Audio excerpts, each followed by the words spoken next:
Hi, Matt Byer of Matt Byer Organizing with organizing pet supplies. My wife and I had been cat owners for 30 years until this September when we had an opportunity to give this little lady a home. Now we're dog people, and I'm finding that that requires a little more organizing than for cats. But I think much of what I have to say can apply to cat supplies as well.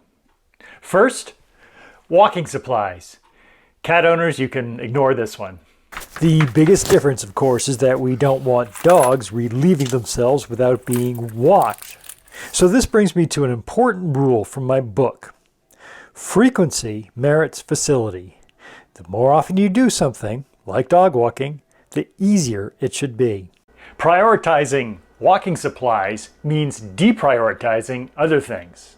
In our case, this means on this 6-hook coat rack, to dedicate 2 hooks to dog walking, I can only hang 1 coat and my wife can only hang 1 coat.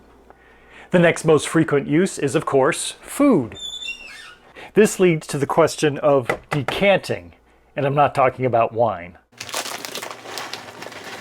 In contemporary organizing terms, decanting refers to transferring boxed items like cereal to clear containers, so you get these beautiful pantries you see on places like Pinterest and Instagram. But here's what makes sense about decanting in general, and specifically for pet food. First, you can clearly see when it's time to replenish your supply, and second, the sealed lids make it easier to keep fresh. And third, the reason I like decanting for pet food is the structure. On a shelf, at eye level, I can hold the bowl in one hand and scoop in the other, without the bother of unrolling and rolling up the bag. For larger dogs, I think investing in the larger bins on wheels makes sense for the same reasons. I also like how the smaller bins for the less used treats stack and fill space neatly. Now you may say, oh, big deal, so it takes a few seconds to unroll the bag and roll it back up again.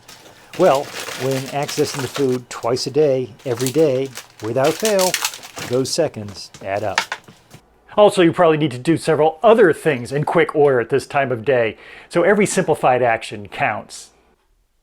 If you have adjustable shelves, mixing up the heights may play to your favor. I find that there are a lot of little items that don't require the height. Finally in this space are the same 8x5x10 clear lucite bins we use in pantries. They're great for these medium-sized items, visible and accessible. For kids, I don't like the traditional toy box because toys come in such a variety of sizes. But with dog toys, they're all about the same range, mouth-sized. So I find this simple toy basket does the trick. Most of the time there is an assortment that just lives on the floor to keep her amused.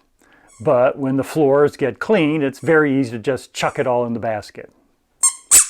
Maggie's favorites, paws down, are these squeaky balls. Next, pet supply organizing in the car. I guess if I had kids, I would want to use this door storage for them. But since I've got Maggie instead, I think this is a great spot for essentials like water, watering bowl, and backup poop bags. We find that just 2 items are more than enough to keep her occupied on road trips. Her Yack milk bone and her Chubaroo. For more easy organizing tips, please subscribe. Thanks for watching. We'll see you around.